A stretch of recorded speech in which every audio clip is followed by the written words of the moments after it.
Welcome, everybody, to Reconciling Humanity.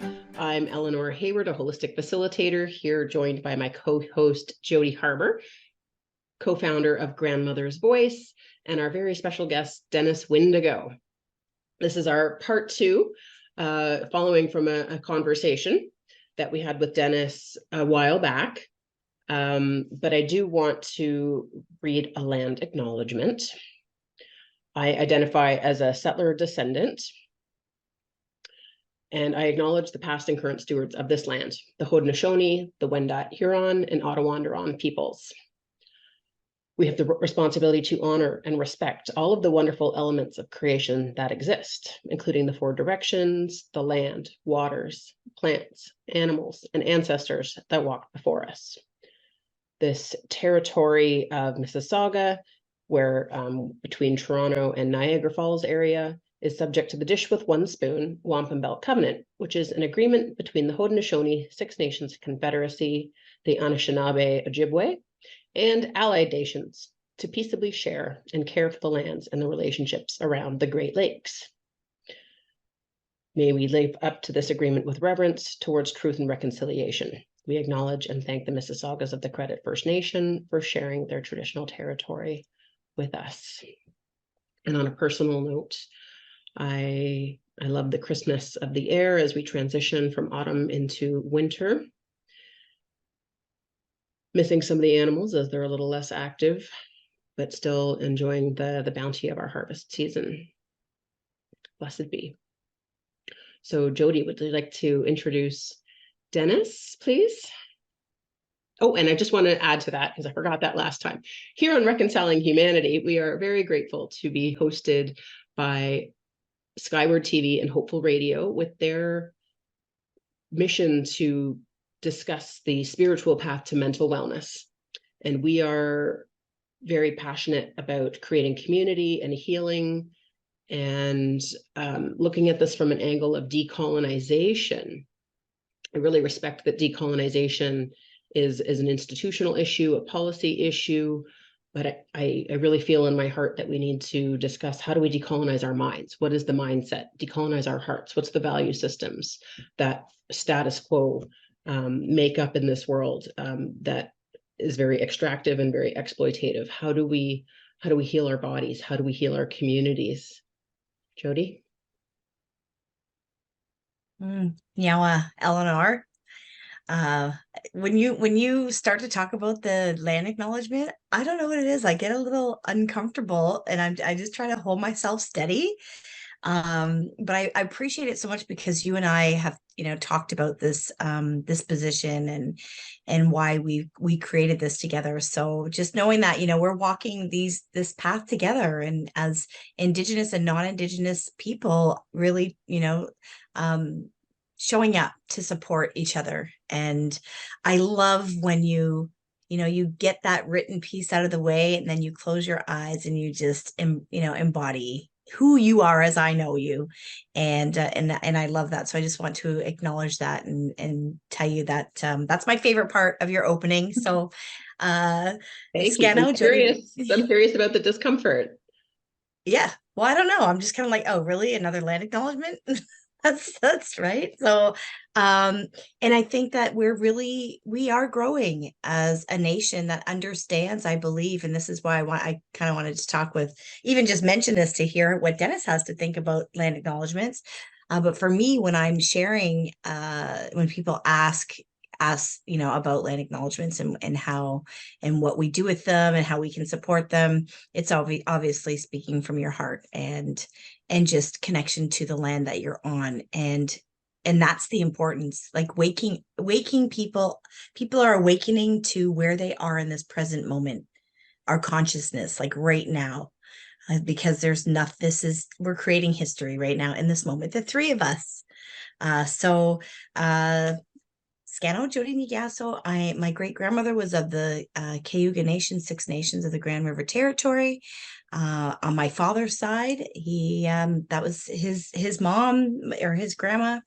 On his dad's side, still learning that the government has his files, his adoption papers, and it's my uncle said that, you know, it's believed that his father was Ojibwe, and on my mom's side is Romanian and English, and we love this time of year because we're cooking and getting ready, and knowing that, you know, it's almost Christmas when we're filming this, but acknowledging those people who will join us later at another time. And we're going to have this on for a long time, Dennis. You are going to be on film for a long time. And this was you know, when I met Dennis, you know, 4 years ago or so now.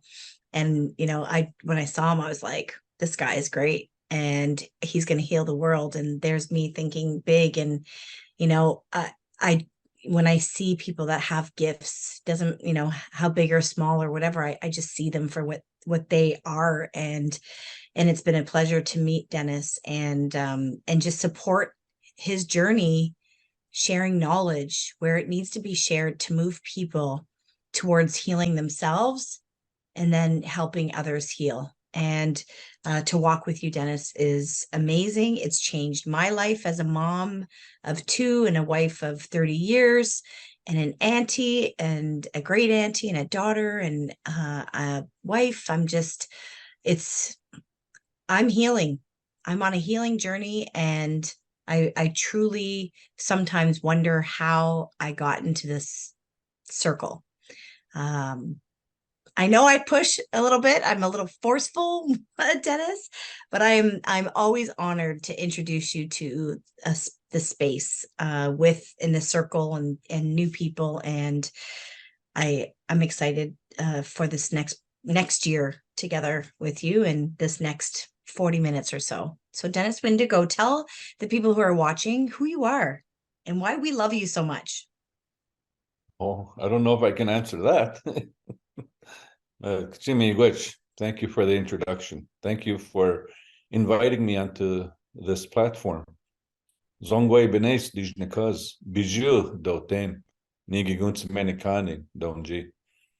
And I like to welcome everyone that's tuning in here. And, you know, I welcome you into the circle. You just tuned into a circle, a virtual circle. It's just as good as the sharing circles that we sit in life when we're person to person. So I welcome everybody into this very sacred space. I'm honored to be here. Beautiful. Thank you, Dennis. I got shivers there. I can feel the sacred space that we're cultivating and co-creating with spirit.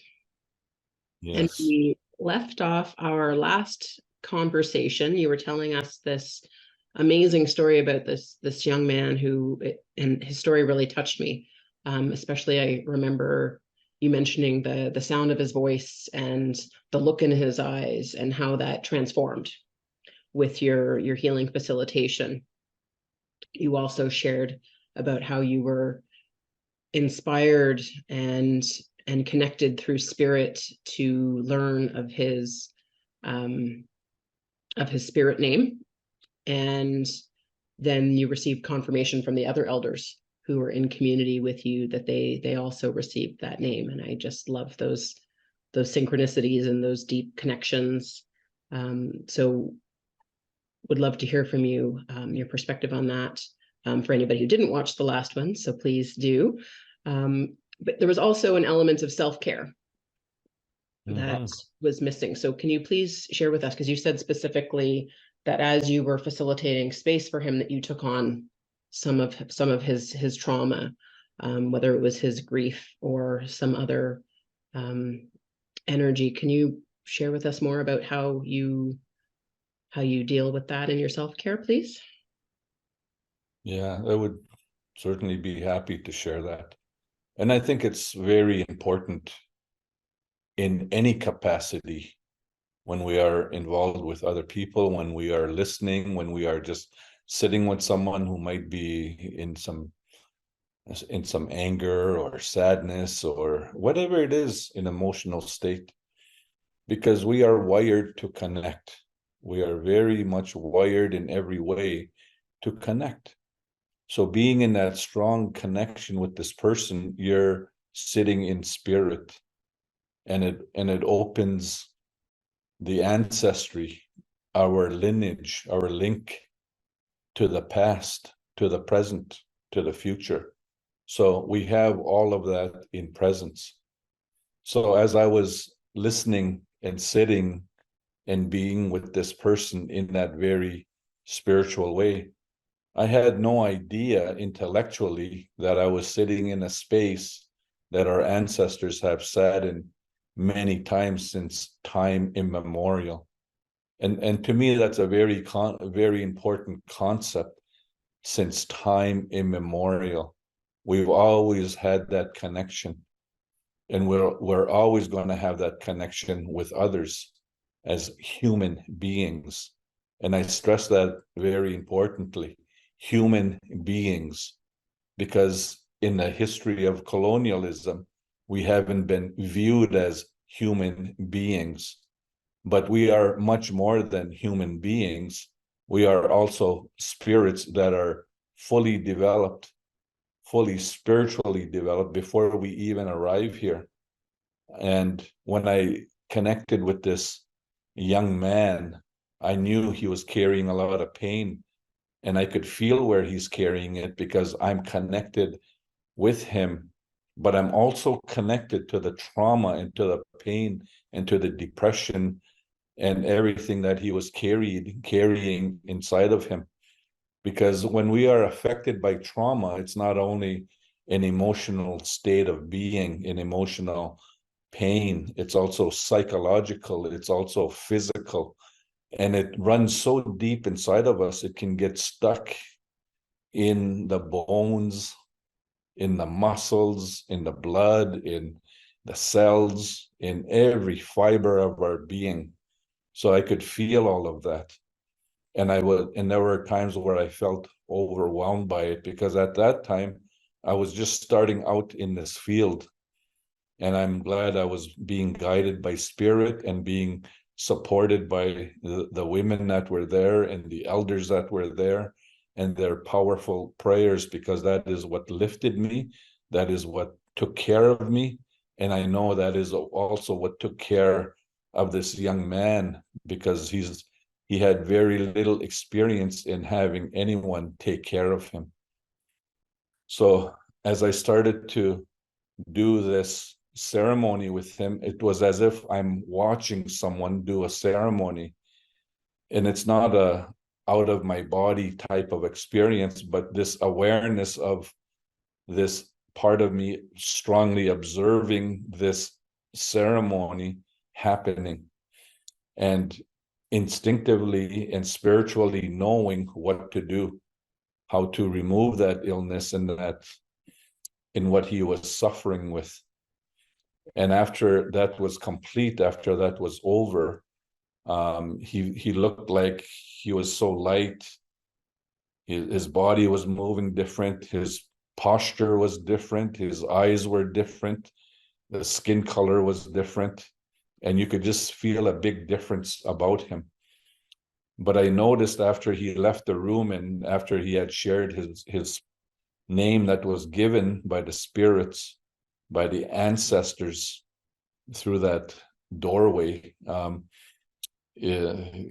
I could feel something inside of me moving, and I knew that I have to release this, because anytime anyone takes care of others, anytime anyone takes on what others are feeling, what others are being affected by, we have to move it out. We have to give that up.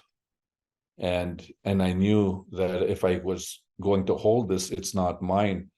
And even if it's not mine, it could harm me if I don't do anything to release it.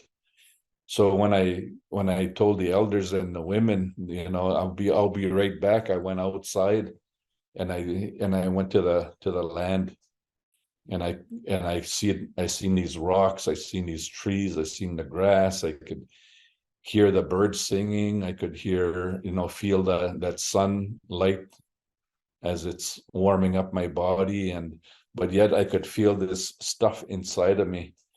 So it was like I'm making a sacred agreement a very sacred agreement for the land. If it can hold what I'm holding in my body, whatever it is that was taken out of this young man, and what was harming him and what was continuing to harm him, even though what harmed him happened a long time ago.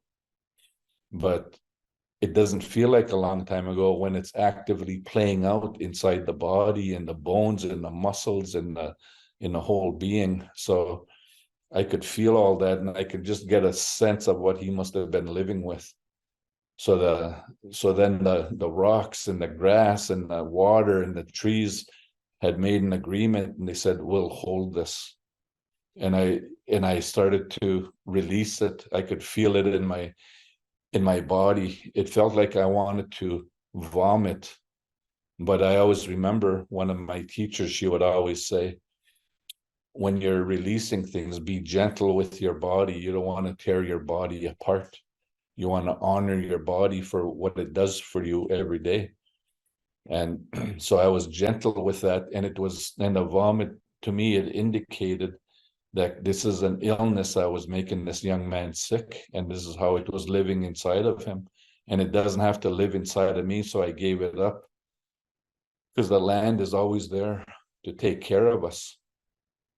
And we have a sacred agreement to also take care of the land. And that goes back to time immemorial, when Creator had placed us here through the hole in the sky onto this land, onto this part of the earth. And that sacred agreement is with us still today, and we still honor that. So I knew the land was going to be okay to hold that. And I was going to be okay in releasing that. And I did whatever I had to do just to release it. And to me, this is, when they talk about clinical supervision for therapists, psychiatrists, psychologists, how you have to do clinical supervision so that you're not carrying the impact of the cases that you've listened to and the details that you went through and everything you felt inside of you about that. You have to do clinical supervision. You need to have a clinical supervisor. But to me, it was the land is my spiritual supervisor. It's my spiritual guide. And it's telling me I'm here to carry this with you. I'm here to carry it beside you. And I'm here to even hold it. And you're going to know exactly where it is, because it's not going to go back and harm that young man. And it's not going to harm you. And it's not going to harm the people that were there to support. So self-care is also very collective.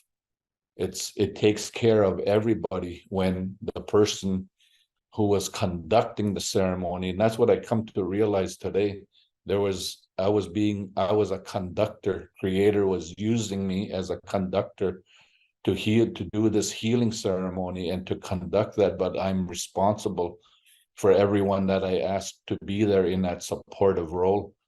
So taking care of me is taking care of this young man that I'm working with, and taking care of the people that stay there to support, and to take care of the community, because the community did benefit from that intervention.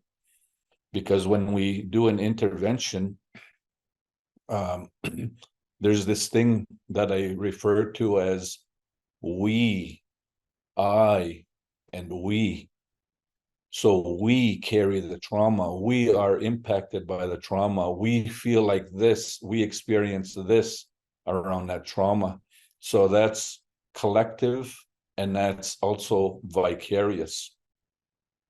And when we work through that and we start to separate it, and we get to there I am. How much of that pain is really me?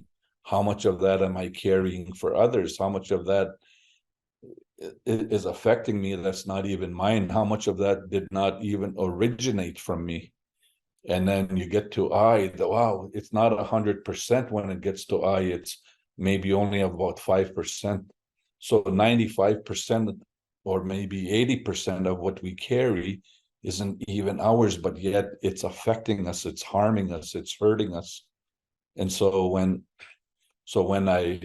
then we get to and we take care of And that's what happened with that young man through receiving his name, expelling and removing the harm that his body was carrying, and how deep that trauma gets into the body, and accepting that name and introducing himself and feeling different, because he had to also learn to let go.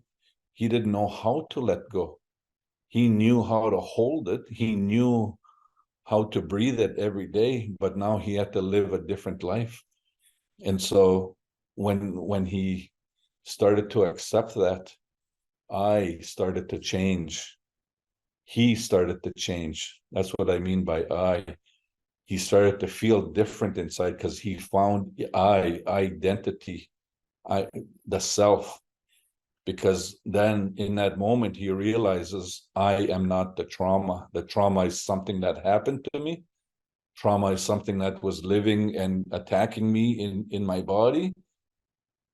I was able to release it. And it wasn't only my trauma, it was mixed in with my family's trauma and some other people I was in contact with. So it's very collective, and he was able to release all that. And then because it benefited him, it now returns to we benefit from this intervention. We as a community will create this, or not create, because the elders said these ceremonies happened in the history of their community. And for the past 80 or so years, they haven't been practicing that because of various circumstances, whether it's Indian Act policies and laws and things that in the past that prevented us from picking up our ways and practicing our ways and honoring our ways. We had to do it secretly underground. And I'm very thankful to those elders who held it in such secrecy, because now it gave the community that vision of saying, we have to pick these tools up once again, because we've always had it. We put it away for many years, and now we're on this journey to reclaiming what was not valued, what was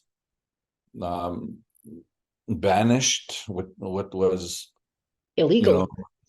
Illegal. It became illegal. And so then they started to go to ceremonies. And I thought after, and it took me a couple of years to really start seeing it in these ways. I was thinking, I don't know if there's such a thing for Indigenous people in psychotherapy, if there's such a thing as individual counseling. I worked with this individual, but it was so collective and vicarious, and including, since time immemorial, the spirits coming in to help, the elders that were there, that witnessed, and that helped the community to create that change, because this young man was suffering and he thought he was the problem. So he's carrying his whole history of not only his life, but the life of his family and his community inside. So I truly believe it goes through that stage. We feel like this, and then you have to find identity, who you truly are. And then it turns to we will now benefit, and we will now heal, and we will move forward together. So that's what I wanted to share. And all of that to me is about self-care and healing collectively. And just, completely being conscious, in like connected, feeling, being, everything that you speak of. And this was what I saw, like him describing this in, just how he spoke when I originally met you at Wabano in Ottawa. But just to be beside you in this space when you are sharing this knowledge, moving people into healing, it's an amazing space to be in. And so just want to acknowledge all of this land work, right? This connection to land. And I think that's why I do want to ask your opinion about land acknowledgements and connection. So before we leave this space, because I believe that there is some really great understandings of why, it was even said to talk about land acknowledgements, because I think that's a big part of our healing nationally, to connect people back to the land. But you are doing a program beginning of January. And this is the Awakened Healing program that you've been, I guess, I would say practicing for several years. And, now we're walking alongside you to bring this program out for Indigenous people that are in these spaces where they're serving and supporting Indigenous people and communities, but also for non-Indigenous practitioners and people not even just practicing, those in the role of supporting people while they're on their healing journey. So this program is called Awakened Healing, Weaving Ancient Indigenous Wisdom with Evidence-Based Psychotherapy. And what you were just speaking about is this like the transformative skills, I guess, like the knowledge that participants will gain through this 21-day program that you're offering? Like everything you talked about just made me feel like I was in the room with you, a part of that community. Is that what people will learn doing this training with you? Like, how does that work? I certainly believe that they will gain a lot of valuable skills, because they will start to think and be in a different part of their whole being, including in those brain spaces that are just sitting there waiting to form new pathways. Mm-hmm. And to be creative at whatever age, and to start thinking about issues totally different, and connecting to our ancestry. If we all come from a land somewhere, and land has medicine, then we are all land. We all have medicine. And whatever we have in there, we tap into that without question, without judgment, without falsely creating it, but just really having that deep connection within ourselves that is going to connect to our ancient wisdom, our intergenerational powers and wisdom for healing. And I truly believe all humankind has the capacity to do that. So I will be teaching a very good formats, or what can I call them? Is it a format, or is it like a Modules? system No. or a framework, or Framework? Use the word template so, earlier. pardon? You used the word template earlier. Is that what you Oh mean? yeah, to have their template, because it's, like what I would do is I would share pieces from my life, and from how that a lot of those teachings and ways of healing were handed down to me by my father, also my mother, but also my aunts, my uncles, like people who were very influential in my life and who still are. And keeping that sacred, because they've always told me you cannot share everything about what we know here. It's very sacred.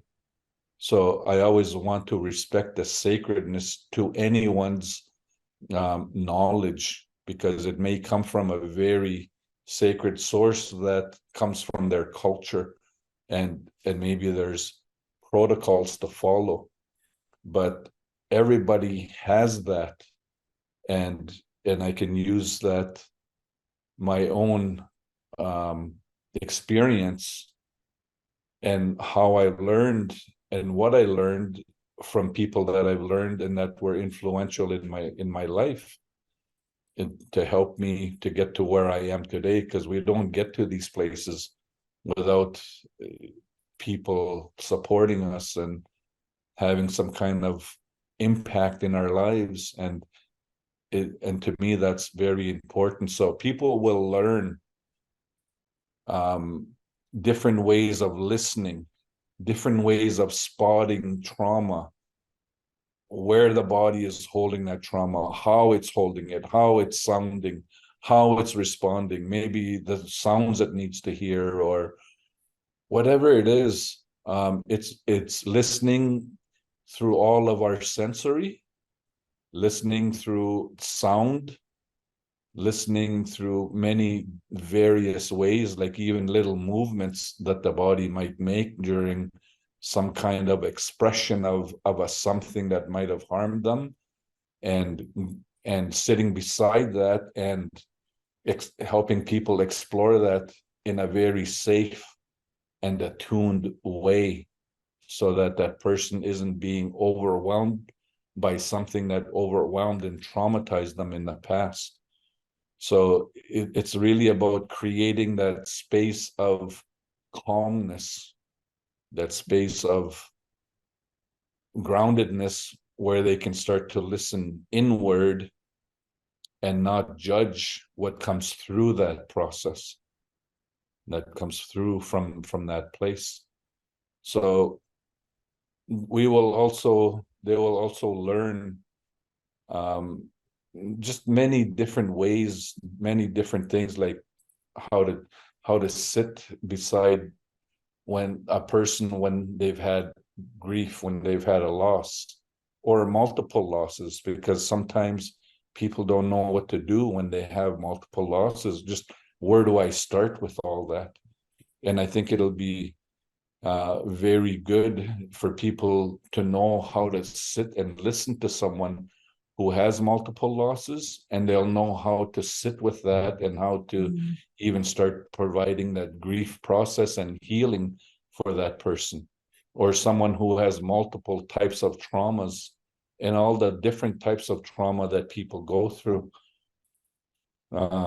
It's just to have all these different ways of sitting with any kind of trauma without judging it, just connecting with the person and being able to observe and see that trauma, and how to create some distance, how to create some containment of that, so that the person has some power and control in their life to be able to sit with that without becoming overwhelmed by all that.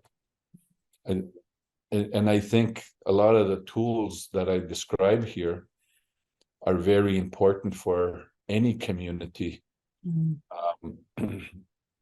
I receive a lot of positive feedback when people learn, and when they have the aha, what you just talked about is what my friend is dealing with. Now I know how to listen. Now I know how to respond to them. Now I understand.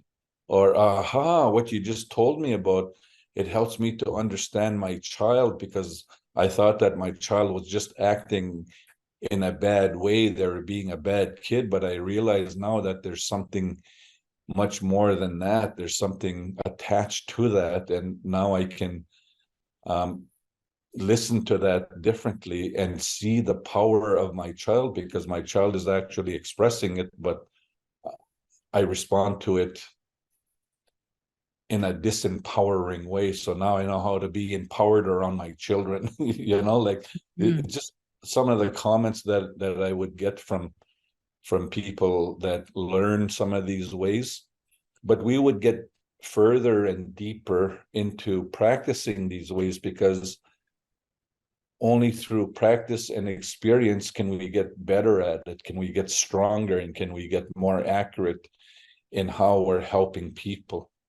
And it's the way we listen to people that's going to make us 100% right on in getting to what we need to get to help them unhook that trauma, help them to see who they are in the present without getting lost in the past, or just all these different ways. So and because it is psychotherapy, And because it's also about land base, it doesn't always have to be in an office setting where some of these healing experiences happen or intervention experiences happen. We can be sitting by the lake. I remember over 30 years ago when I first took this training with my mentor Shirley Turcott. We were out at a resort, and we were asked to go and practice sessions in a different part of the room. And because, we just think our own ways and we didn't even listen to her, we ended up walking up this hill on top of this rock, and there's a nice open area there, and that's where we sat. And we had some pretty amazing sessions up there with, with the wind coming in, with the leaves around there, the brush, the grass, the rock, the sunlight. It was just so amazing. And I thought, wow, we're listening into land.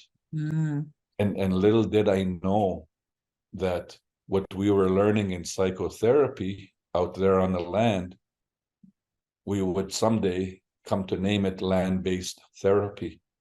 So it's always been with us. It's always been around, and we've always done land-based therapy.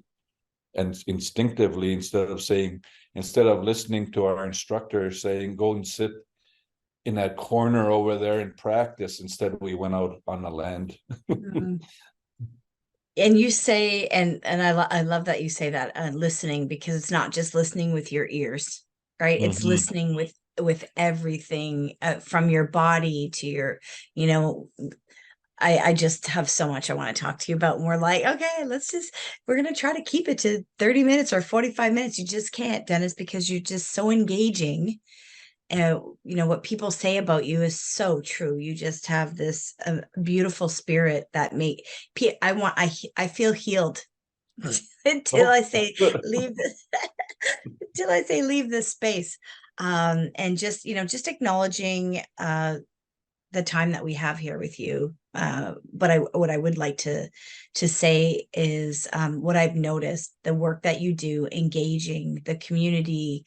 You don't just go in and heal or work with healing one person. You do really do that work. And so if you can just share with us, when you do go into a community where that you've been called in to support a community, can you just share what that's like? Because people have been asking, how can we support Dennis and his work? And first I say, take his training. And then second, because of the beautiful work that you do in communities, it's time to possibly send some helpers with you into these remote communities that really do need support. So how does that happen when you're called into a community? Do you sit with elders? Do you sit with community? How does that work? If you can share that. Yeah, well, I would request that we keep that a little bit short for our time, because we want to also answer that question about the land acknowledgement, please, Dennis. But I would love to hear about this too. Well, everybody has knowledge, from the smallest child to the elder, and everyone in between all that. We all have knowledge, so it's important to speak with knowledge keepers, and those are the community members. Those are the people that were born on the land, that live on the land, and that are part of that land base right there. They know that land, they know their culture, they know their medicines, they know their waterways and everything.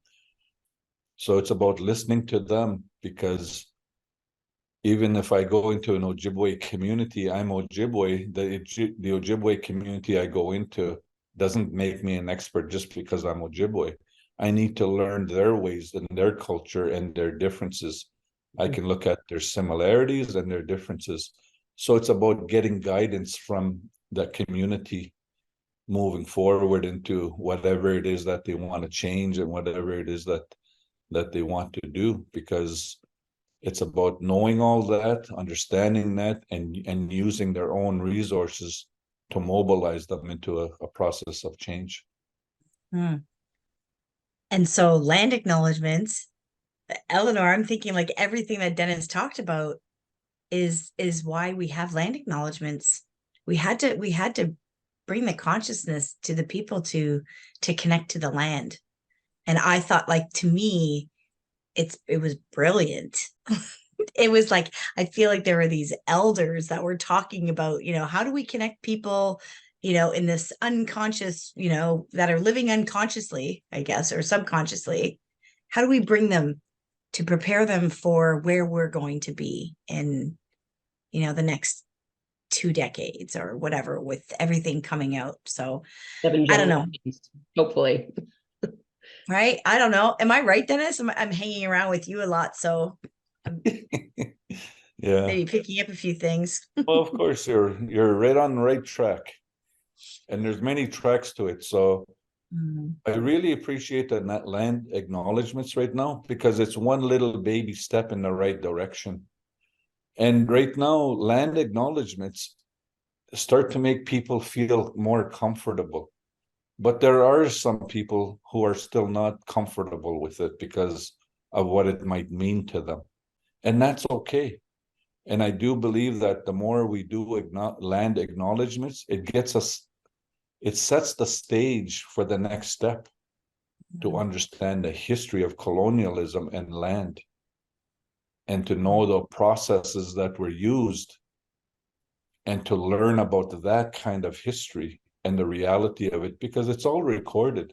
It may not be taught about in public and in schools and that, but it's written in history, it's written on the land, it's written in the stars. Like all that information is out there. But are we comfortable enough to talk about the things that happened because of the land? Because we do need to see and talk about the truth of that, not to point any fingers or not to shame anyone, but just to have an understanding, and to also know that it's very important we always acknowledge land, the land that we come from, the land that we work on, the land that we enjoy, wherever it is that we might go, that we might be part of. So land acknowledgements, a very good step in the right direction, and it helps us to be more comfortable with that. And until we get to the next part about what does that mean. So now I need to learn about land claims. I need to learn about Indian Act, and even going back as far as the doctrine of discovery and the relationship to land and everything like that. So it prepares us, it helps us to move forward in those, to have those conversations at some point. Oh, that feels like a whole can of worms.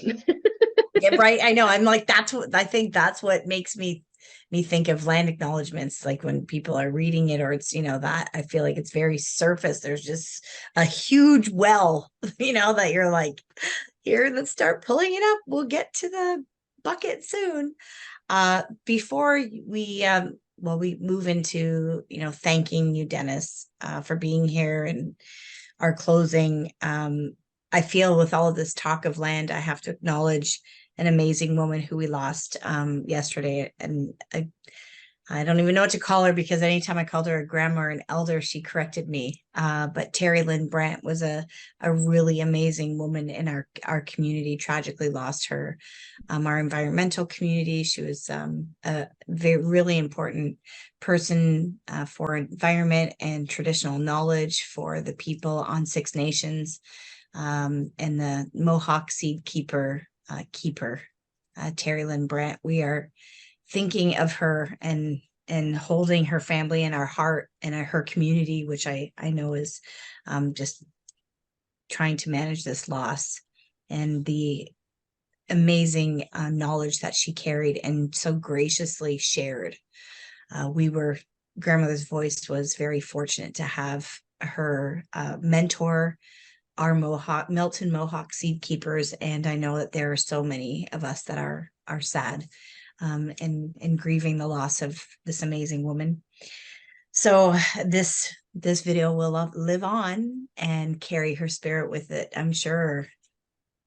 Remind people of her when they listen to it. So Nyawa always for your time, Dennis. Nyawa for this space with you, Eleanor. You're amazing. And I look forward to every single recording with you. So take us out of this circle and send us home. Thank you. And my heart to Terry Lynn Brandt and her loved ones. And thank you everyone for joining us. We hope that you gleaned a message or two and anchoring into your body as we connect in community for deep healing with the land, as we are the land. We are the medicine. Blessed be. Thank you so much, Dennis, for your time and your wisdom. It's just, again, just like, yes, this needs to be more a longer show, but we're very grateful to Skyward TV and Hopeful Radio for this platform and this path of spirituality towards mental wellness. Thanks for watching. Catch us next time. Oh, my gosh. Oh.